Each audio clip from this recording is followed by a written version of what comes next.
Hi everybody, it's tutorial time. Today we're looking at a really great skill to learn early on in your magic practice, the Charlie or the Charlie Air cut, which is one of these.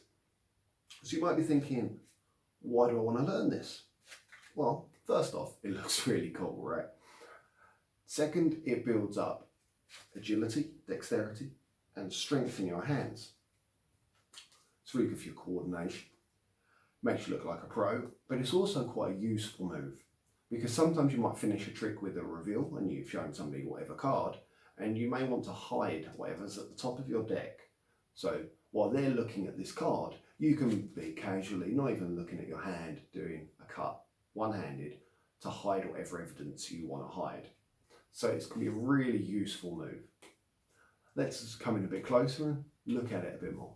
Okay. So what am I doing? I'm going to show you this from a couple of angles today. A Charlie Air cut, this motion. So I'll put it close, hopefully it's easy to see. And it's pretty straightforward. We take the cards and we put them in what's called an elevated straddle grip. So you're used to holding the cards here, a mechanic's grip or a dealer's grip. Whichever hand you're using, it doesn't matter. Now we're going to take them a little bit higher. So if I do half a pack in each hand, so you can follow along. Okay, so I've taken it, and I'll show you again when we're over the shoulder, and put them quite high up. And then what I do is I push upwards a bit with the thumb and let the half that's below my thumb drop. Then my index finger pushes that packet until it clears the top packet. You'll see the top packet starts to fall. And then I just have to let the other pack fall on top of that. So it's like this. And the other hand. Okay. Now, when you're doing this, the little finger is incredibly important. Okay. Because that is what's stopping everything from falling all over the place. Because it's at a slight angle. You can do it straight, but you'll see some cards start shooting out to the side. So you always want your hand slightly tipped. So gravity will have everything going against the little finger. All right, let's go over the shoulder and take a closer look.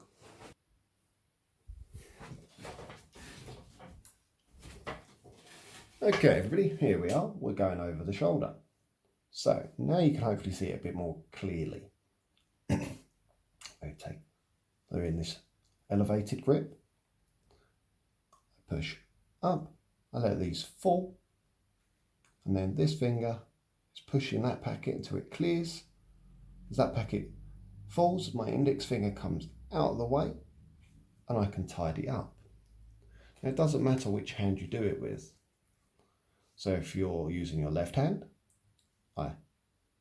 one, and obviously you can't see the index so well, but it's doing the same thing. But I'm trying to tip to show you a left one. Let me try it that way so you can see. There you go. Because as I said, you want it slightly tilted inwards. If you do as I did then, tip that way to try and show things, they're going to slide all over the place. Now, whenever you're learning a maneuver like this, especially if you're finding it quite difficult, use a slightly older deck, because they'll be a bit more sticky. A brand new deck's very slippery, so they tend to shoot all over the place. The other thing you can do is get a deck, split it into 2 packets, and put a rubber band around it. Now this works a bit like kind of stabilizers on a bicycle.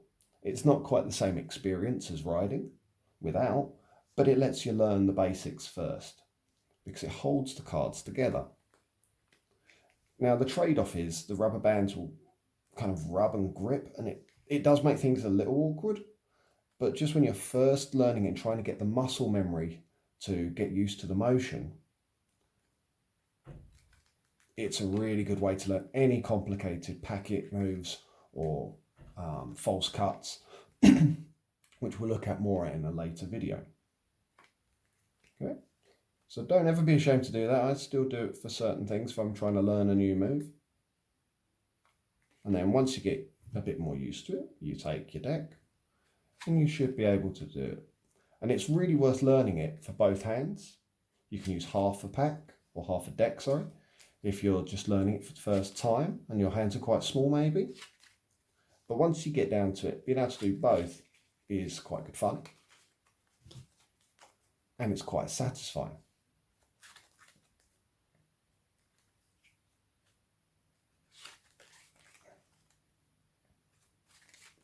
Like so. So to summarise, 1, 2. There you are. I hope you found that useful. Thanks for watching. Subscribe to see more, and I'll see you next time.